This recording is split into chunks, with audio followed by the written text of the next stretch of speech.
In 2004, India's middle class was being celebrated as the engine of growth. Rising salaries, expanding urbanization, booming IT jobs, this was supposed to be India's decade.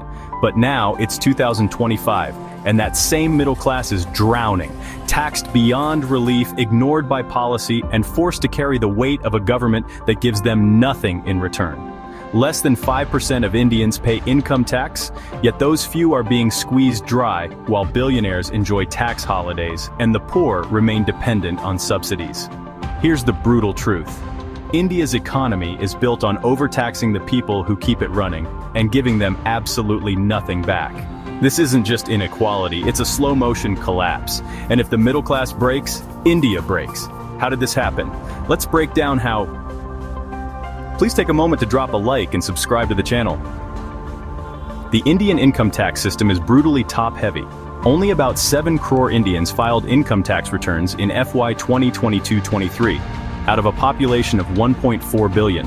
Out of those, less than half paid actual income tax. And here's the kicker. The top 1% of earners contribute over 50% of all personal income tax, and they're mostly salaried, middle-class professionals. Let's say you earn 15 lakh rupees per year, about $18,000 USD.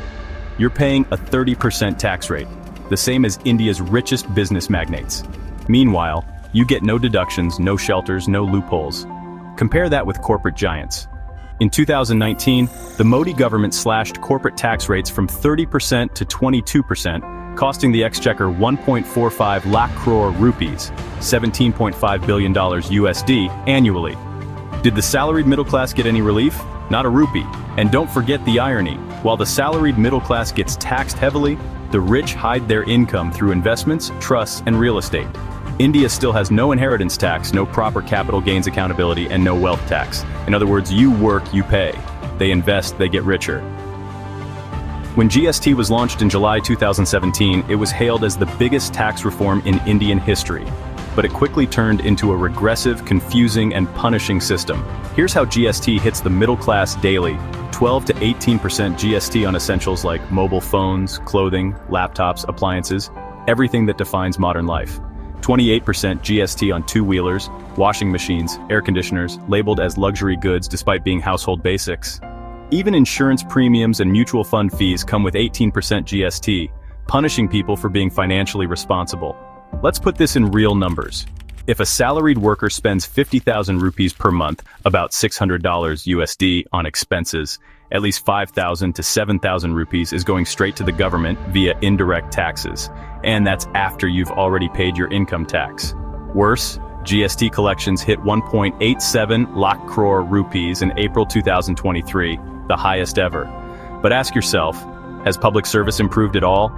No, because it's not about reform, it's about revenue. So, you pay taxes like a citizen of a developed country, right? But what do you actually get in return? Public education is underfunded, overcrowded, and understaffed.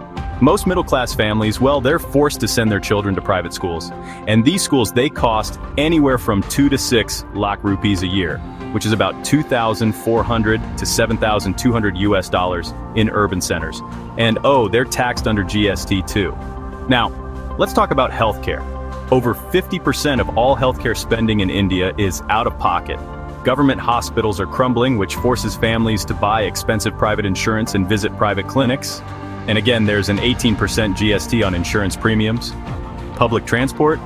Well, in Tier 1 cities like Bengaluru and Hyderabad, it's either inadequate or unsafe.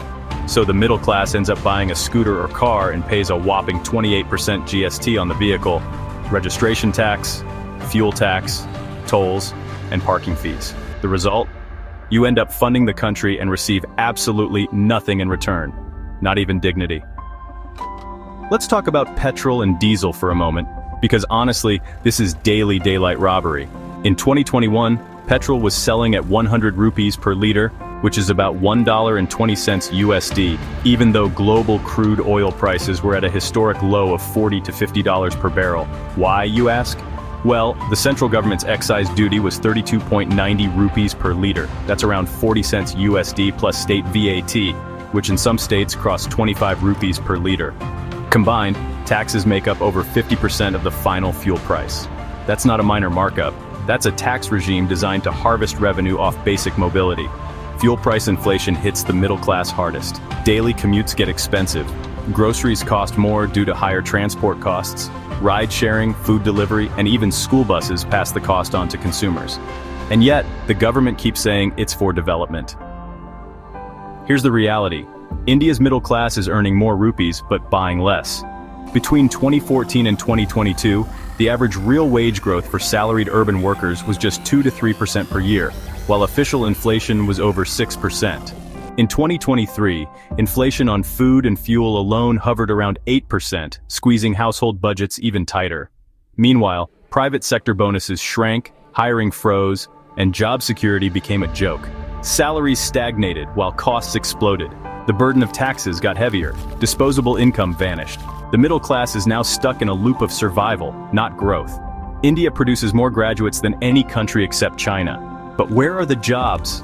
Urban youth unemployment for ages 15 to 29 was over 23% in 2024. Engineering graduates are working delivery jobs. MBAs are earning 20,000 rupees a month, which is roughly $240 in entry-level roles. Even the IT sector, once the pride of India's middle class, has seen layoffs in TCS, Infosys, and Wipro since late 2023. The system simply can't create enough quality jobs, and the jobs that do exist, well, they are underpaid and overtaxed. Over 225,000 Indians gave up citizenship in 2022. In 2023, the number climbed again. And this isn't just the ultra-rich, it's middle-class professionals, students, doctors, engineers, and small business owners. They're leaving because they're done being taxed, squeezed, and blamed for everything, while getting nothing in return. Every time India loses a taxpayer, it doesn't just lose income, it loses consumption, investment, future growth, stability. But Delhi doesn't seem to care. In February 2025, the government unveiled another middle-class blind budget. No change to tax slabs, no increase in standard deductions. More capital expenditure funded by higher cess on fuel and telecom, GST rates unchanged, no new relief on personal insurance, education, or rent. It was business as usual, more burden on the same people who keep the machine running with zero relief. This isn't just about overtaxing a few million people. This is about destroying the very engine of India's economy. India's middle class contributes over 70% of total income tax revenue, drives more than 60% of urban consumption, and fuels key sectors like real estate, automotive, retail, electronics, education, and healthcare. When this class gets squeezed, the entire consumer economy slows down. And that's exactly what's happening.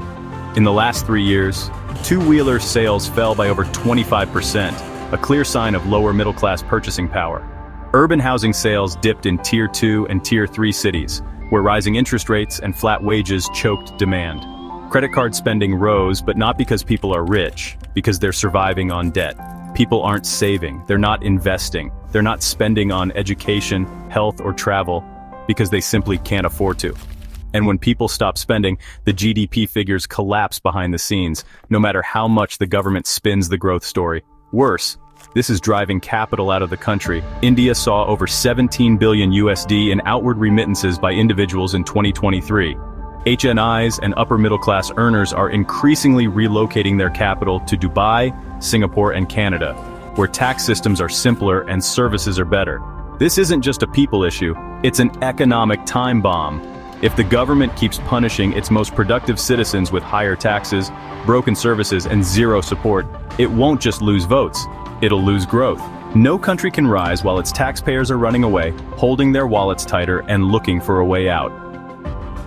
In conclusion, India's middle class is the economy, and it's breaking. You can't build a strong economy by taxing 5% of the population and giving them no services, no relief, no future. The Indian government is running its economy like a pressure cooker, by crushing the middle class while rewarding the rich and subsidizing the poor. That pressure can't last forever. If the middle class collapses, India doesn't just lose its growth engine, it loses the entire story. If you enjoyed the video, please drop a like and subscribe for more content.